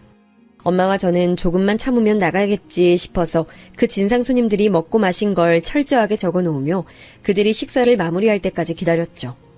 하지만 마감 시간에서 1시간이 더 지나도 그 사람들이 일어날 생각을 하질 않는 겁니다. 은수야, 너 내일 아침부터 수업 있다고 하지 않았어? 먼저 집 들어가. 엄마가 가게 정리하고 들어갈게. 싫어. 저 아저씨들이 엄마한테 해코지라도 하면 어떡해. 나 그냥 여기 있을 테니까 같이 기다리자. 아휴, 그럼 엄마가 가서 말해보고 올게. 잠깐만 기다려봐. 엄마는 자기가 기다렸다가 가게 문을 닫을 테니 저보고 들어가라고 했지만 저는 엄마를 혼자 둘 수 없었어요. 제가 곁에 있겠다고 하자 결국 손님에게 가서 직접 마감 시간이 다 됐다고 말했습니다. 손님, 저희 마감 시간 다 돼서요. 이제 그만 나가주셔야 할 것 같은데요. 뭐? 들어온 지 얼마나 됐다고 벌써 마감 시간 끝났다고 그래? 그리고 무슨 식당이 손님한테 나가라 말라 해? 그럼 이 남은 음식 다 어떻게 하라고? 남은 음식 제가 다 포장해 드릴게요. 집에 가서 데워 드셔도 맛 괜찮을 거예요. 참나 됐수다. 뭐 얼마나 대단한 음식이라고 집까지 싸가서 먹으래. 남편 죽어서 과부된 년이 만든 음식 좀 팔아줬더니 손님 귀한 줄을 모르고 내가 과부년이 만든 음식 더러워서 안 먹는다. 그 진상은 그렇게 화를 내더니 자신이 먹던 국밥 뚝배기를 그대로 들어 엄마에게 남은 국밥을 부어버렸어요. 엄마는 갑자기 국밥을 뒤집어 쓰고 놀라서 비명을 지르셨죠. 조금 멀찍이에서 상황을 보고 있던 저도 그 모습을 보고 너무 놀라 허겁지겁 엄마한테 뛰어가서 수건으로 머리와 얼굴을 닦아주며 소리쳤어요. 지금 뭐 하는 짓이에요? 안 먹으면 안 먹는 건지 왜 음식을 사람한테 뒤집어 엎어요? 이건 또 뭐야? 어린 게 어디서 어른한테 대들어? 너희 내가 누군지 알아? 내일부터 여기서 장사 못하게 해줄까? 저는 너무 화가 나서 진상 손님에게 다시 한마디 하려고 했습니다. 그런데 엄마가 제 팔을 잡고 하지 말라는 식으로 고개를 젓는 거예요. 그리고 사과할 가치도 없는 그 진상 손님에게 미안하다고 사과를 하셨습니다. 기분 상하게 만들어 죄송합니다. 손님, 오늘 음식값은 받지 않을 테니 그만 노여움 푸시면 안 될까요? 내가 지금 고작 몇 푼 안 하는 음식값 받자고 이러는 줄 알아? 이 옆에 내가 장사에 기본도 안 돼 있구먼. 음식 맛 좀 괜찮다고 손님한테 이따위 푸대접해도 되는 줄 아나 보지? 아닙니다, 손님. 제가 잘못했습니다. 잘못했어요. 엄마는 본인께서 잘못하신 일도 아닌데 연신 고개를 숙이며 진상 손님에게 사과했습니다. 엄마가 허리를 굽혀가며 거의 30분 넘게 사과를 하자 그때까지 계속 언성을 높이던 진상 손님이 그제야 피식 웃고 엄마에게 삿대질하며 말했습니다. 그래, 당연히 이렇게 나와야지. 아니, 손님 보고 나가란 식당이 어딨어? 내가 정말 기분 나빴는데 한 번만 봐주는 거야, 어? 당신 과부라고 봐주는 것도 한계가 있지. 딸년 교육도 앞으로 잘해. 한심하게 남편 잡아먹은 여편네 주제. 내가 오늘 좋은 일이 있어서 딱 한 번만 봐준다. 에이, 더러워서. 진상 손님은 엄마를 보고 비웃듯이 웃더니 가게 바닥에 침을 뱉고 자기 일행들과 같이 식당을 떠났습니다. 저는 그가 그렇게 말하는 동안 너무 억울하고 분해서 눈물이 났어요. 엄마가 뭘 잘못했다고 그런 소리를 들어야 하나요? 저 하나 잘 키우려고 노력하신 것밖에 없는 엄마한테 그딴 소리를 하다니요. 게다가 진상 손님이 그렇게 말하고 엄마에게 국밥을 부어버릴 동안 그 진상 일행 중 어느 한 사람도 그 사람을 말리지 않았어요. 오히려 재밌는 구경이 났다는 듯 웃고 수군거렸습니다. 그 사람을 알려면 친구들을 보라더니 그 말이 딱 맞더라고요. 모두가 소름 돋을 정도로 그 진상 손님과 똑같은 사람들이었습니다. 저는 수건으로 엄마의 머리와 몸을 대충 닦아주고 잠시 쉬게 했어요. 제가 주변 정리를 하는 동안 엄마는 힘이 다 빠진 것 같은 얼굴로 멍하게 의자에 앉아 계셨죠. 엄마와 가게를 나올 때 엄마는 많이 놀라셨는지 제대로 걷지도 못하셨어요. 저는 엄마를 조심히 부축해서 집으로 돌아갔습니다. 다행히도 시간이 많이 지나 국밥이 식어 있었기에 엄마는 화상을 입거나 크게 다치진 않았어요. 하지만 그날 엄마는 마음에 큰 상처를 많이 받았던 것 같습니다. 제가 다음날 가게를 좀 쉬는 게 어떻겠냐 물었더니 엄마는 힘없이 그러겠다고 하시더라고요. 엄마가 가게를 쉬겠다고 한 건 그날이 처음이었어요. 그동안 엄마는 국밥집을 시작하고 단 하루도 쉬지 않으셨거든요. 제가 아무리 쉬라고 말씀을 드렸어도 말이에요. 그런데 그 일이 있고 나서는 가게를 일주일 동안 쉬셨습니다. 그 일을 겪고 저도 정말 울분을 느끼고 답답함에 가슴을 쳤는데 그런 수모를 겪으신 엄마는 얼마나 더 힘드셨겠어요. 쉬는 동안 엄마는 방에 종일 누워만 계셨어요. 제가 방에 온종일 누워 계시는 엄마가 걱정되어 조심스럽게 다가가 보면 울고 계신 적도 많았어요. 생각해보면 엄마는 제가 중학교 때부터 대학교를 졸업할 때까지 국밥집을 하셨으니 10년 동안 가게를 운영하신 건데 그동안 그 무례한 손님 때문에 얼마나 힘드셨을지 생각하니 마음이 너무 아팠습니다. 그래서 저는 조심스럽게 엄마한테 말씀드렸어요. 엄마, 이제 그 국밥집 그만하고 다른 일 하는 게 어때? 난 따로 아르바이트 하면 되니까 걱정하지 말고. 이 나이에 무슨 다른 일을 해. 국밥집 말곤 할 수 있는 일도 없는데. 아니야, 찾아보면 분명히 다른 일 있을 거야. 뭐 그건 차차 생각하고 우리 기분 전환할 겸 여행 다녀올까? 생각해보니까 우리 근 10년 동안 어디 놀러 간 적도 없잖아. 응? 엄마. 그러게. 네 아빠 그렇게 가고 어디 여행 한 번을 안 다녔네. 응. 그러니까 같이 어디 여행이라도 가자. 엄마 가고 싶은 곳이면 난 어디든 좋아. 그렇게 저는 대학교 방학 기간에 맞춰 가게 문을 닫고 엄마랑 며칠간 국내 여행을 떠났습니다. 그동안 엄마랑 맛있는 것도 먹고 쉬다 보니 엄마 얼굴에도 다시 웃음꽃이 피시더라고요. 여행지에서 엄마와 이것저것 많이 사고 사진도 많이 찍었습니다. 한 번도 엄마랑 여행다운 여행을 다녀온 적이 없어서 더 열정적으로 여행을 즐겼어요. 그 후 여행에서 돌아온 저는 엄마와 찍은 사진을 보며 여행지에서 있던 일들을 다시 생각하고 있었어요. 그중에 엄마가 분위기 있고 예쁜 옷가게에서 했던 말이 떠올랐습니다. 아유, 은수야, 이 옷 좀 봐봐. 옷들이 어쩜 이렇게 다 고운지 모르겠네. 매일 이런 예쁜 옷만 입으면 너무 좋겠다. 그러기만 하면 다른 소원이 없겠어. 저는 그때 대학교 졸업반이라 취직을 할지 사업을 할지 선택의 갈림길에 서 있었습니다. 그런데 여행지에서 들었던 엄마 말에 번뜩 아이디어가 떠올랐죠. 엄마를 모델로 해서 중년 여성을 대상으로 한 쇼핑몰을 열기로 마음먹었습니다. 처음엔 엄마에게 옷을 입어달라 부탁하고 쇼핑몰 사진을 찍었습니다. 엄마는 처음에 내 나이에 무슨 모델이냐고 하면서 거절하셨지만 제가 간곡하게 부탁하자 제 말에 마음을 여셨는지 곧잘 포즈도 생각하셔서 사진 찍을 때 바로 자세가 나오시더라고요. 그렇게 연 쇼핑몰은 초반부터 생각보다 잘 됐습니다. 그래서 저는 아예 엄마에게 모델이 되어달라고 부탁했습니다. 내 나이에 무슨 모델이야. 생각만으로도 남사스럽고 부끄럽다 얘.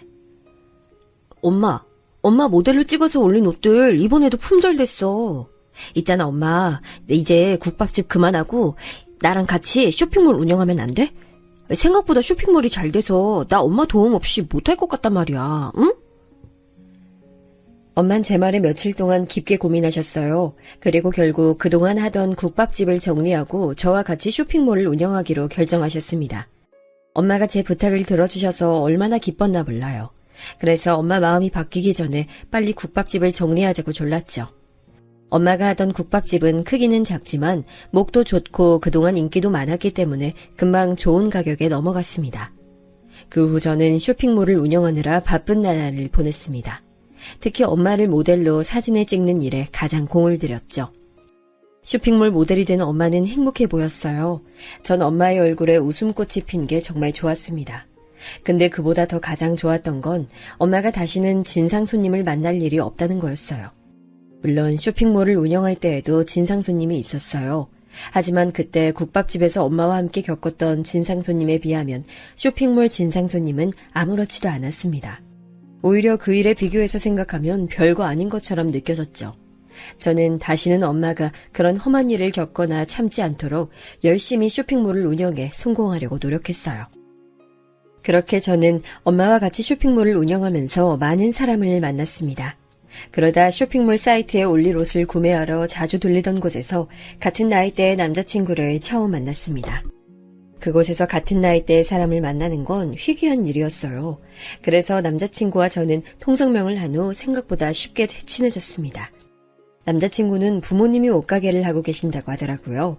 그리고 나중에 부모님 사업을 물려받을 생각인데 사업을 이어받기 전 밑바닥에서부터 경험을 쌓는 중이라고 했습니다. 저와 남자친구는 같은 업계에 종사해서 그런지 통하는 것도 많았고 서로 고충도 비슷해서 같이 밥 먹고 술 한잔하며 점차 서로 마음이 가까워졌습니다. 특히 제 눈에는 꼼수 한 번 안 부리고 성실하게 일하는 남자친구의 모습이 무엇보다도 정말 보기 좋았어요. 저는 보통 새벽에 나가 물건을 떼왔는데요. 그때마다 남자친구와 같이 만나서 물건을 떼러 가곤 했어요.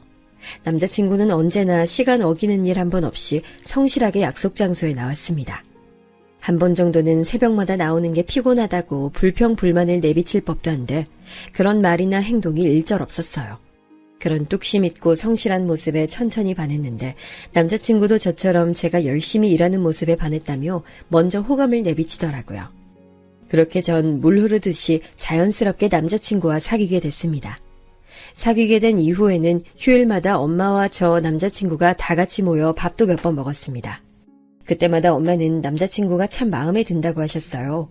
제가 남자친구가 얼마나 좋은 사람인지 이야기해드려서 그런 게 아니라 남자친구의 행동과 태도를 보시고 하신 말씀이셨죠. 널 대할 때나 다른 사람들 대할 때 태도를 보니까 괜찮은 애 같네. 은수야, 넌 어떻게 하고 싶어? 엄만 진우라면 네 남편감으로 딱 맞을 것 같은데. 정말? 나도 진우라면 결혼해도 되겠다고 생각하고 있긴 했는데. 내가 엄마 닮아서 남자 보는 눈이 있나 봐. 그래, 엄만 네가 진우랑 결혼하면 언제 해도 상관없으니까 둘이 잘 얘기해봐. 저는 엄마의 결혼 허락이나 다름없는 말에 남자친구와 결혼하기로 마음먹었습니다. 그래서 여느 때와 다름없이 분위기 좋게 데이트하던 중 저는 먼저 남자친구에게 결혼 이야기를 꺼냈어요. 그랬더니 남자친구가 놀라면서 자신도 오늘 결혼 이야기를 할 생각이었다고 하는 게 아니겠어요? 그날 저와 남자친구는 서로가 서로에게 프로포즈하게 됐어요. 꼭 남자친구와 제가 운명적인 사랑이라고 생각될 정도로 행복했죠. 그런데 그 당시 저는 아직 남자친구의 부모님과 한 번도 만난 적이 없었고 잘 알지도 못했어요. 남자친구야 저희 엄마에 대해서 어느 정도 알고 있었지만 저는 남자친구에게 부모님 이야기를 자주 듣지 못했거든요. 그래서 저는 남자친구 부모님께 상견례 전 정식으로 인사를 드리기로 했어요. 그리고 바로 다음 주쯤에 남자친구네 집 근처 음식점에서 부모님을 만나 뵙기로 약속 잡았죠. 그날 얼마나 긴장되던지 부모님께 드릴 선물을 들고 있던 손이 축축해질 정도로 땀이 나더라고요. 그런데 막상 도착해보니 약속 자리엔 어머니만 계시는 게 아니겠어요? 어서 와요. 우리 아들한테 말만 듣다가 이렇게 실물 보니 너무 좋네요. 내가 얼마나 보고 싶었나 몰라요. 안녕하세요, 어머님. 저도 정말 너무 뵙고 싶었어요. 근데 아버님께선... 우리 박간 양반은 지금 가게에 일이 생겨서 그거 수습하느라고 같이 못 왔어요. 늦게라도 온다곤 했는데 아마 못 올 거예요.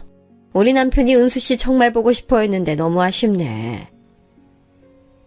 옷가게를 운영하고 계셨던 남자친구 부모님은 그날 가게를 일찍 닫고 오시려고 하셨대요. 그런데 약속 장소로 오시던 도중에 갑자기 급한 일이 생기시는 바람에 남자친구의 아버지께서는 일을 수습하러 가셨고 남자친구의 어머니께서만 약속 자리에 나오셨던 거예요. 저는 약간 신경 쓰였지만 어쩔 수 없는 일이니 그냥 좋게 생각하기로 했어요. 다행히 분위기는 정말 좋았어요. 식사하는 내내 남자친구의 어머니께서 제가 불편하지 않도록 신경 써주시고 배려해 주시는 게 느껴졌어요. 게다가 남자친구가 자기 어머니를 공손하게 대하는 모습도 정말 보기 좋았죠. 전 이런 사람들과 가족이 된다면 정말 행복하겠구나 생각했어요. 물론 남자친구의 아버지께선 약속 자리에 계시지 않아 어떤 분인지 알 수 없었지만 남자친구와 남자친구의 어머니를 보면 아버님도 분명 괜찮은 분일 거라 생각했습니다.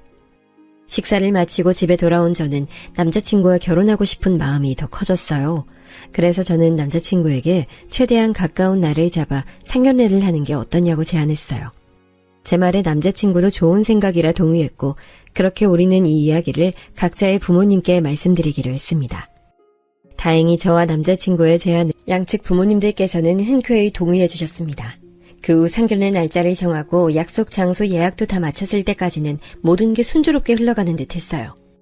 약속 당일은 날씨도 좋았고 차도 안 막히고 모든 게 다 도와주는 기분까지 들었죠.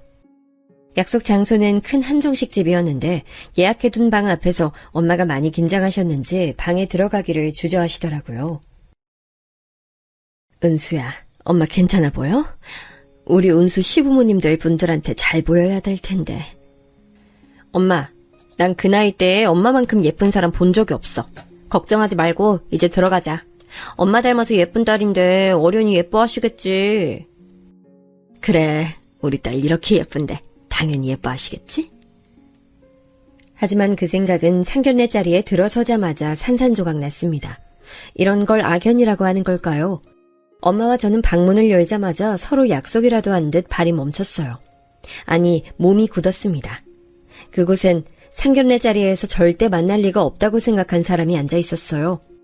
그 사람은 바로 엄마와 제가 식당을 하고 있었을 때 엄마 머리에 국밥을 쏟아버린 진상 남자 손님이었습니다. 그 손님이 제 남자친구의 부모님 자리에 앉아 있더라고요. 저와 엄마를 본 그 남자도 우리가 누군지 알아본 건지 점차 표정이 일그러졌습니다.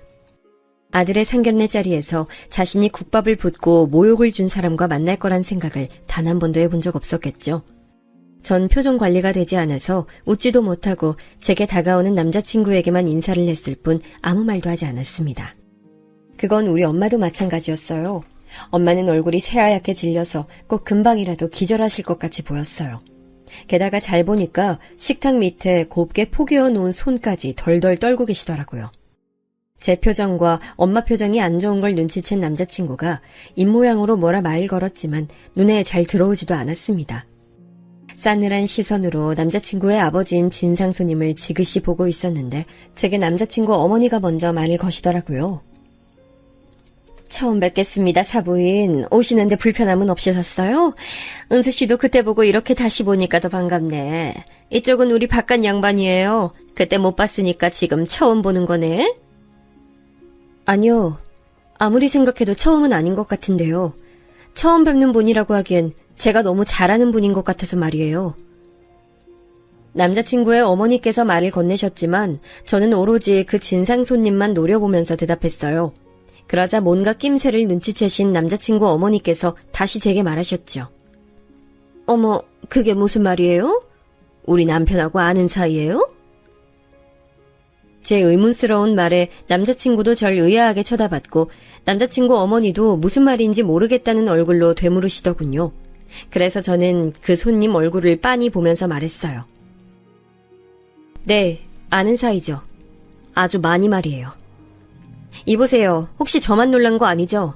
제가 보기엔 그쪽도 꽤 많이 놀라신 것 같은데 세상 참 좁네요. 여기서 이렇게 뵙게 될 줄은 몰랐는데. 그게 무슨 말인지 난 잘 모르겠는데. 반말하지 마세요. 아직도 당신이 온갖 진상짓 해도 상관없는 국밥집 손님인 줄 아세요? 지금 엄마랑 저 여기에 국밥집 주인으로 와 있는 거 아니거든요? 누가 상견례 자리에서 예의 없고 몰상식하게 반말을 해요? 자기야, 갑자기 우리 아버지한테 왜 그래? 자기, 이전에 내가 했던 얘기 기억나? 우리 엄마 국밥집 할 때 봉변당했던 일. 내가 지금 말하면서도 믿기질 않는데, 와, 그때 엄마한테 국물 부은 진상 손님, 지금 여기 계신 자기 아버지야. 뭐? 그게 정말이야? 아버지, 그게 정말이에요? 연애 초반의 남자친구는 제게 궁금한 게 많았어요. 저는 그런 남자친구가 너무 귀여워 저에 대해 이것저것 물어볼 때마다 전부 다 말해줬는데요. 그중엔 제가 쇼핑몰을 하기 전에 엄마와 국밥집을 했던 이야기도 있었어요. 그때 전 남자친구에게 엄마와 제가 이전에 국밥집 하면서 겪은 최악의 진상 손님에 대해 털어놓은 적이 있었는데 남자친구는 그 일에 대해서 듣고는 마치 본인이 직접 겪은 일처럼 절 대신에 엄청 화를 내줬어요. 세상에 아직도 그런 손님이 있냐고, 식당에 와서 그렇게 갑질하는 사람은 아주 질 나쁜 사람이라고 욕까지 하면서 화를 냈었는데 알고 보니 그 사람이 바로 본인 아버지였던 거죠. 그러니 제 말을 듣고 얼마나 당황했겠어요. 남자친구가 당황하는 사이 그 진상이 다시 입을 열더라고요. 아니, 지금 시간이 얼마나 지났는데 옛날 일을 끌어오나? 젊은 사람이 옛날 일은 과거에 묻어두고 현재를 봐야지. 그리고 내가 그랬던 건 다 이유가 있어서 그랬던 거잖아. 이유요? 가게 마감 시간이 넘었으니 이만 나가달라고 했던 게 잘못이에요? 그게 사람 머리에 국물 부어버릴 만큼 잘못이에요? 그리고 옛날 일이라고요? 우리 엄마는 아직도 뚝배기만 보면 흠칫 놀라요. 그 옛날에 당신이 머리에다 국물 부어버린 탓이에요. 그리고 과부가 만든 음식은 더러워서 안 먹는다고 우리 엄마한테 막말도 했잖아요. 그 말이 얼마나 상처받았는지 아세요? 그게 사람이 할 말입니까? 저 이 결혼 못해요. 아니, 안 해요. 세상에서 가장 증오스러운 사람을 시아버지로 모시고 살 수 없어요. 엄마, 가자. 저는 말을 끝내고 엄마 손을 잡고 일으켰습니다. 우리가 나가려고 하자 남자친구 아버지인 그 진상이 한마디를 안 지고 말하더라고요. 에이씨, 차라리 잘 됐네. 저런 싹수 없는 며느리 나도 우리 마누라한테도 필요 없어. 그리고 딸은 어미 팔자 담는다는데 괜히 결혼시켰다가 우리 진우 일찍 죽기라도 하면 어떡해? 에이, 재수가 없으려니 원. 나도 너네 같은 사돈 필요 없어요. 뭐? 당신 지금 말 다 했어? 저는 그 말을 듣고 정말 꼭지가 돌아버리는 것 같더라고요. 그래서 당장에 뺨이라도 한 대 때리려고 고개를 돌렸는데 그보다 먼저 엄마가 밑반찬으로 나온 깍두기 그릇을 들어올리는 게 아니겠어요? 그리고 엄마는 그 그릇을 바로 그 진상 남자 머리에 부어버렸습니다. 에이, 이게 뭐한 짓이야? 너 미쳤어? 네가 뭔데 감히 내 딸 팔자가 이러니 저러니 떠들어. 과부라고 과일씨하고 손 한 번 잡자며 추근거리고 내 엉덩이에 손이나 대던 놈이 뭐가 어째고 저째? 어떻게 그 세월이 지났는데 그 나이 먹고 입 놀리는 게 이전이랑 다를 바가 없는지. 네 아들 팔자도 눈에 훤하다 훤해. 이런 무식하고 쌍스러운 집은 내 쪽에서 먼저 사양이야. 내 금쪽같이 귀하게 키운 딸 너 같은 집에 보낼 것 같아? 너희가 아무리 매달려도 내 딸 절대 안 보내. 엄마의 고함에 남자친구의 어머니도 놀란 건지 버벅거리며 말씀하시더라고요. 어머머, 아니 옛날에 무슨 일이 있었는지 잘은 모르겠지만 지금 너무한 거 아니에요? 무슨 말을 그렇게 해요? 서로 마음 상한 일이 있으면 차분히 말하면서 풀어나가야지. 먼저 싹수도 없다 재수도 없다 막말한 게 누군데요? 그리고 너무하다고요? 지금 너무한 사람이 누군데요? 우리 엄마 10년 넘게 괴롭혀놓고 지금도 짐승만도 못하게 말하는 사람이 너무한 거죠? 아이, 이게 얼마짜리 옷인지는 알아? 내가 너희들 다 고소할 거야, 알겠어? 저는 엄마한테 손 찍어 마려고 일어나는 그 사람의 앞을 가로막아서며 소리쳤습니다. 그깟 옷 얼마나 한다고. 고소하려면 해요. 다 보상해 줄 테니까. 근데 우리도 그냥 넘어가진 않을 거예요. 그때 당신이 가게에서 진상 부린 거 CCTV 영상으로 다 남아 있어요. 우리도 그걸로 당신 고소 진행할 테니까 어디 한번 법대로 해보자고요. 그렇게 소리친 저는 남자친구에게 인사도 하지 않고 엄마와 같이 나왔습니다. 남자친구는 저를 잡으려다가 자기 부모님이 소리 지르는 걸 듣고 제게 나중에 연락하겠다고 하고 식당 안으로 들어가 버렸죠. 저는 그대로 엄마를 모시고 차에 올라타 집으로 돌아왔습니다.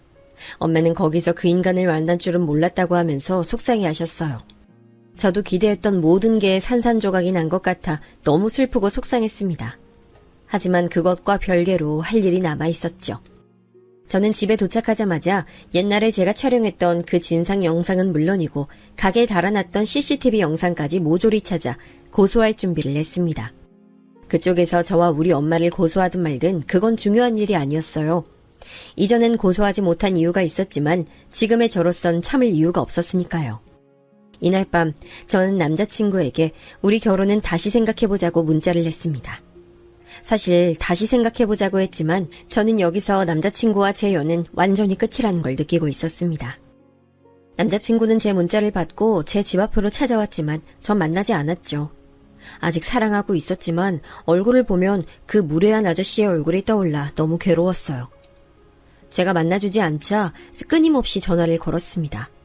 한참 고민한 끝에 저는 대화로 인연을 정리하는 게 맞다 판단했어요. 그래서 전화를 받았습니다. 하지만 통화는 정말 실망스러웠어요. 저는 남자친구가 우리 결혼에 대해 이야기할 줄 알았지만 그는 결혼을 다시 생각해보자 했던 제 말보다 다른 말이 더 중요했나 봐요. 은수야, 그런 일이 있었다면 나와의 결혼을 다시 생각해볼 수 있지. 나 네 마음 다 이해해. 근데 나 정말 궁금해서 물어보는 건데 그게 정말 우리 아버지가 맞아? 너 지금 그게 궁금해서 나한테 연락한 거야? 그래, 궁금하긴 하겠네. 그럼 내가 영상 하나 보낼 테니까 그거 보고 너 스스로 판단해. 전화를 끊고 저는 그간 남자 진상이 저와 엄마를 괴롭혔던 행적이 담긴 영상들을 보냈습니다. 웃기게도 그 영상을 본 뒤로 제게 더 이상 연락하지 않더군요. 그 아저씨의 얼굴이 아주 선명하게 나온 영상으로 보냈으니 할 말이 없어진 것이겠죠. 그러다 몇 달 뒤 다시 연락이 왔습니다.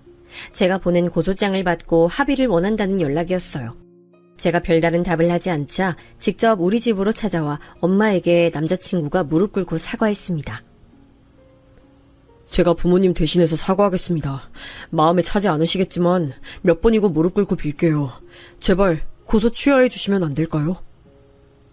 왜 자네가 나한테 미안해하고 대신 사과를 하나? 당사자는 뭐하고? 직접 와서 사과하기 전엔 고소 취하는 절대 없어. 그럼 제가 아버지 모시고 올게요. 그리고 사과드릴게요. 그러니까 제발 절 봐서라도 한 번만 고소 취하해 주시면 안 될까요? 됐어. 난 더 할 말 없으니 돌아가게.